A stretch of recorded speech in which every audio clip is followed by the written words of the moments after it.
Salut à toi mec, c'est Val. Aujourd'hui j'ai envie de te parler d'un sujet qui est hyper important pour le diabète de type 1, c'est le sommeil. Avant ça, juste, la lumière elle est dégueulasse, c'est ma lumière artificielle de l'appart. Ne m'en veux pas, il fait... Tu sais quoi, je vais même te montrer en fait, tellement c'est aberrant, je vais te montrer. Regarde. Mais regarde, regarde-moi la météo. Voilà le sud. Mais voilà le sud mec. Voilà, c'est comme ça depuis le 1er décembre, je pense. Au mois de novembre, je me rappelle qu'on avait eu des belles journées. Hop, je remets ça correctement. Mais depuis le mois de décembre, je crois qu'on a 5 jours de soleil et 25 de pluie. Ça me rend complètement malade. C'est une dinguerie. Merci le Sud. On arrête de se plaindre. Je reviens du coup au sujet de la vidéo. En fait, je voulais juste te parler du sommeil en tant que diabétique de type 1. Le sommeil, il est compliqué. En fait, je vais commencer par ça. Le sommeil, quand tu es diabétique de type 1, il a tendance à être assez compliqué. Moi, le premier, j'ai eu des difficultés, j'en ai encore d'ailleurs. J'ai eu des difficultés par rapport au sommeil. Donc, évidemment, les hypos et les hyperglycémies. Une hypoglycémie en plein milieu de la nuit, tu te lèves, tu dois aller manger, tu dois bouffer, je sais pas moi, tu dois bouffer une certaine quantité de sucre et en fait, tu te réveilles comme un zombie, tu as envie de tout bouffer et finalement, tu bouffes plus que ce que tu ne devrais et après, tu te réveilles en hyper 2 heures après. Bon voilà, tu vois le schéma. Et évidemment, pour l'hyperglycémie, ça a déjà évidemment dû t'arriver beaucoup de fois de te réveiller et d'être, tu sais, d'avoir les yeux complètement secs, la bouche sèche, d'avoir des mal aux doigts, aux reins et d'être assoiffé en fait, tu vois, d'avoir une envie de pisser, mais mon gars, colossal, tu vois. Voilà, je viens de te décrire un peu qu'est-ce qui se passe concrètement quand tu fais une hypo, une hyper. Tu le sais très bien en fait. Et en fait, justement, c'est pour ça que j'ai envie de t'expliquer un truc. Je pense que je vais t'expliquer d'ailleurs trois choses. Mais la première chose déjà, c'est évite de manger vraiment un nouveau repas euh, le soir. Donc c'est-à-dire que, mettons, y a un resto qui a ouvert pas loin de chez toi, tu as envie de le tester. Et tu sais que tu vas sûrement bouffer quelque chose que tu n'as jamais bouffé. Un repas que tu n'as jamais bouffé. D'ailleurs, même un repas que tu as déjà bouffé d'un resto à l'autre, on ne sait jamais. Moi, ça m'est déjà arrivé de ne pas mettre la même dose pour un même repas. Bref, parce que c'est pas les mêmes quantités, c'est pas les mêmes assaisonnements, on s'en fout, mais tu as compris. Tu vas aller bouffer quelque part où tu n'as jamais bouffé. Vas-y le midi. Vas-y le midi. N'y va pas le soir. Vas-y le midi. Le midi, donc ben, le midi, je sais pas, tu y vas entre 11 h, 13 h, 14 h comme tu veux. Tu as tout le reste de la journée pour corriger le tir. Tu as tout le reste de la journée. Et puis tu es éveillé. C'est-à-dire que, comment dire. Alors évidemment qu'une hypo, une hyper, ça t'impacte physiquement dans la journée. Mais dans la nuit, ça te baise une nuit de sommeil. Ça te baise une nuit de sommeil. Et le sommeil, c'est hyper important. Mais je vais y revenir à la fin de la vidéo. C'est hyper important. Donc, si tu dois tester un repas que tu n'as jamais testé, teste-le après le midi plutôt que le soir.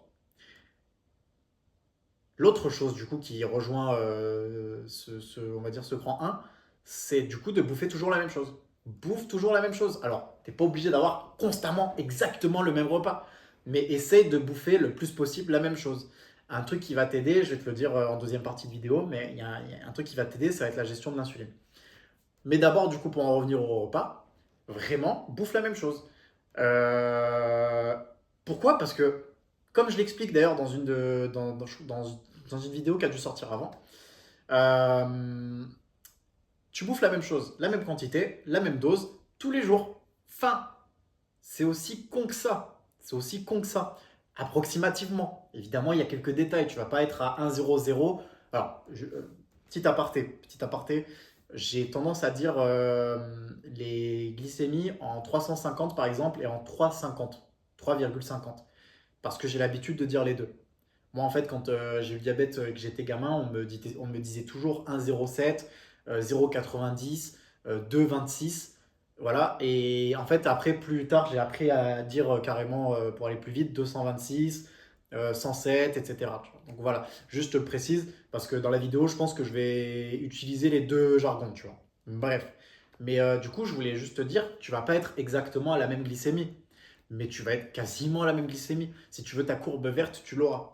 Donc, Ça, c'est une des manières les plus simples. Bouffe toujours la même chose. Je te prends un exemple, ce que je fais.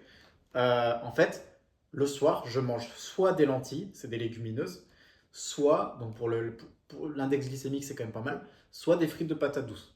Bon, la plupart des fois, les frites des patates douces, je les fais préparer.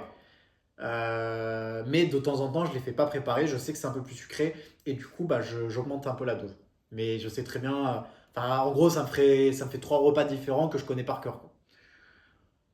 Bouffe toujours le même repas. Je te demande pas de tout le temps bouffer tous les soirs exactement 50 grammes de riz avec je sais pas moi, un steak de viande rouge et trois merdes d'haricots verts bien pesés. Non, non, mais on s'en fout. Mais juste bouffe à peu près la même chose tous les soirs. Et tu verras que ce sera bien plus facile de doser. Le seul truc, par contre, que je te conseille en plus de ça, c'est de bouffer à la même heure et potentiellement à une heure, si tu es quelqu'un qui a la fringale comme moi, de bouffer à une heure plutôt tardive. Ça dépend évidemment de ton mode de vie, mais de bouffer à une heure qui ne te pousse pas à devoir consommer quelque chose avant de dormir.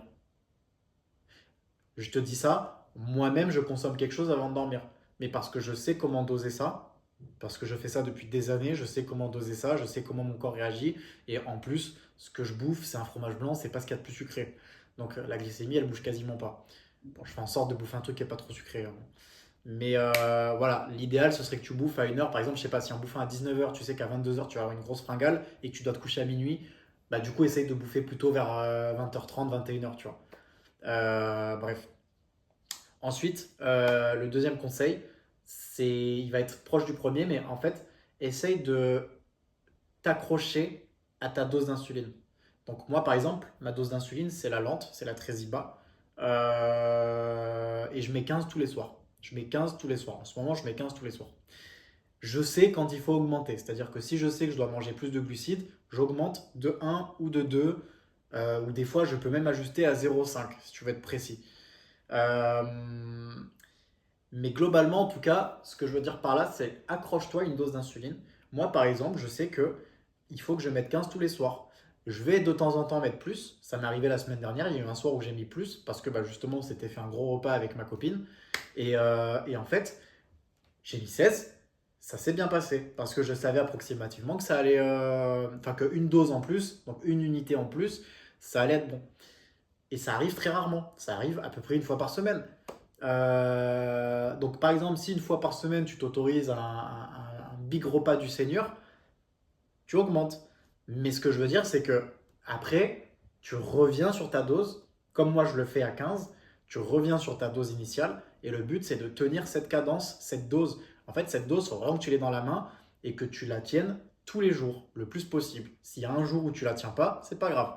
Mais essaye de la tenir tous les jours le plus possible en tout cas. Voilà. Donc c'est un conseil assez simple, mais je pense que ça peut vraiment t'aider de te baser plutôt sur l'insuline que les quantités et tout. Enfin, évidemment, ça va te perdre. Si tu mets 15, il faut que tu aies telle quantité tous les jours pour tous les 15. Mais voilà, je pense que de voir ça autrement, de te dire juste, en fait, il faut que je respecte cette dose des 15 unités, ça peut être intéressant. Encore une fois, j'ai une parenthèse à te faire là-dessus. Je pense que si tu es là-dessus, si tu es arrivé ici, mec, c'est que tu fais sûrement du sport, que tu veux sûrement perdre ou gagner du poids, que tu veux sûrement performer d'ailleurs selon le sport que tu fais. Et fais ça également pour ça. C'est-à-dire que c'est comme toutes les diètes. Je te parle par rapport à la dose, comme toutes les diètes, tu dois manger à peu près la même chose tous les soirs, les mêmes calories. En fait, c'est à ça que je voulais venir. Les mêmes calories. Du coup, fais en sorte, moi c'est ce que je fais en sorte de, par exemple, si tu fais, je sais pas, 70 kilos et que tu veux maintenir ce poids-là, fais en sorte d'avoir le bon quota de calories. Ça, tu peux trouver, si tu sais pas comment calculer ton quota de calories à la journée, tu trouves ça sur Internet, hein. Tu tapes calcul calories à la journée, tu trouves. Et donc, du coup, si tu l'as déjà calculé, ou que tu veux le calculer, bref, tu fais en sorte de remplir ton quota de calories à la journée. Et après, par rapport à ça, donc tu as fait ton repas, tu as fait tes, je sais pas, 150 grammes de lentilles, c'est ce qu'il te faut pour avoir ton maintien de poids. Et pour les 150 grammes de lentilles, tu sais qu'il te faut, je sais pas, 18 unités de Tresiba, tu vois, de lente. Voilà. Tu remplis ton quota de calories, Fais ça comme ça, fais ça dans cet ordre-là. Tu remplis ton quota de calories pardon, pour ben, justement ne pas perdre de poids ou ne pas en gagner, ou alors si tu comptes en gagner pour en gagner, ou si tu comptes en perdre pour en perdre. J'espère que je suis pas en train de t'égarer. Tu remplis ton quota de calories. Une fois que tu as rempli ton quota de calories, tu mets ta dose. Et une fois que tu as les deux, tu fais ça tous les soirs. C'est tout. Voilà. Donc les deux conseils se rejoignent quand même bien. Mais voilà, tu peux vraiment te baser sur ta dose d'insuline. D'ailleurs, même la rapide, hein, je te parle de la lente, mais même la rapide.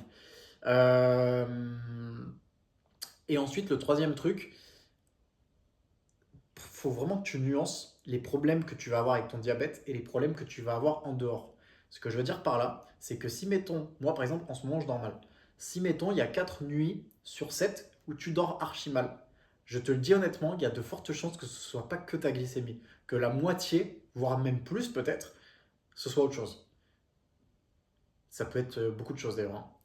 Moi actuellement, je dors pas très bien et c'est en grande partie dû au système nerveux. Mon système nerveux est grillé par mes séances de sport en ce moment. Mon système nerveux, j'ai beaucoup de mal à le récupérer là. C'est assez compliqué. Et bon, après, j'ai eu les blessures, j'ai eu les opérations et tout qui ont fait que mes nuits n'ont pas été extrêmement faciles dernièrement. Mais bref. Donc, moi, je sais que c'est globalement pour ça. Ce que je veux dire, c'est que quand tu fais une mauvaise nuit, regarde bien tout.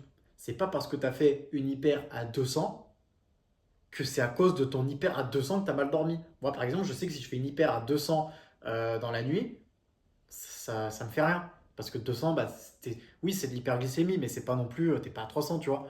Donc, d'ailleurs, même si ta courbe, elle est verte. Donc, si tu vois que ta glycémie, elle est pas genre vraiment comme ça, tu vois, genre vraiment frérot, elle fait ça, ou juste ça d'ailleurs, c'est qu'il y a peut-être autre chose. Ça peut être tellement de choses, mec. Ça peut être le stress, ça peut être, je sais pas, comme moi, le système nerveux, ça peut être juste un truc tout con. Moi, pendant des années, je buvais trop avant d'aller dormir. Résultat, je me levais, mais tu vas dire, je suis teubé. Je me levais 2 fois par nuit pour aller pisser. Je suis complètement con. Mais voilà, mais ça se trouve, c'est ça. Ça se trouve, tu bois trop avant d'aller dormir et tu te lèves, tu vas pisser, tu te dis putain, je suis en hyper. En fait, non. Et en fait, tu regardes ta courbe, tu te dis bah non, en fait, je suis pas tant en hyper que ça. Bah, peut-être t'as trop bu, tu vois. Donc ça peut être tellement de choses si tu dors avec quelqu'un. Peut-être que ce quelqu'un, si du coup si c'est ta femme, peut-être que je sais pas, elle s'est justement elle s'est levée, ça t'a réveillé. Enfin bref, ça peut être plein de choses, tu vois. Si t'as des gosses, ça peut être énormément de choses. Faut pas mettre tout sur le diabète de type 1. C'est pas pour défendre ta maladie que je dis ça, mais ce que je veux dire par là, c'est qu'il faut pas l'avoir comme une bête noire. Et donc c'est pas forcément que ton diabète. Donc ça c'est assez important. Faut vraiment que tu regardes et que tu prennes en considération tout ce qui peut en fait venir déranger ton sommeil. Des fois, tu te rends pas compte, ça peut être énormément d'autres choses que le diabète, et des fois, ça peut être un putain de détail à la con. Ça peut vraiment être un truc de merde, un tout petit truc qui fait que ton sommeil, c'est de la merde, tu vois. Donc, voilà. La dernière chose que j'aimerais te dire par rapport au sommeil, mais ça, je pense que j'en referai une vidéo plus détaillée. Genre, je pense que je vais vraiment refaire une vidéo sur que le sujet là que je vais te dire. C'est pourquoi c'est important de bien dormir. Parce que juste, je vais te la faire simple du coup, pour ta glycémie. En fait, si tu dors bien, ça va améliorer ta glycémie. Ça va améliorer ta glycémie, ta sensibilité à l'insuline, la façon dont tu ingères le sucre dans le sang, ça va tout améliorer. Tu auras globalement, je te le dis, une meilleure glycémie. C'est la dernière chose que je voulais te dire par rapport au sommeil et au diabète. Prends soin de toi, mec. Si tu veux aller plus loin, tu as mes liens en description. J'espère que tes glycémies, elles vont être bonnes. Et arrache-moi tout. Arrache-moi tout, mec. Allez, ciao.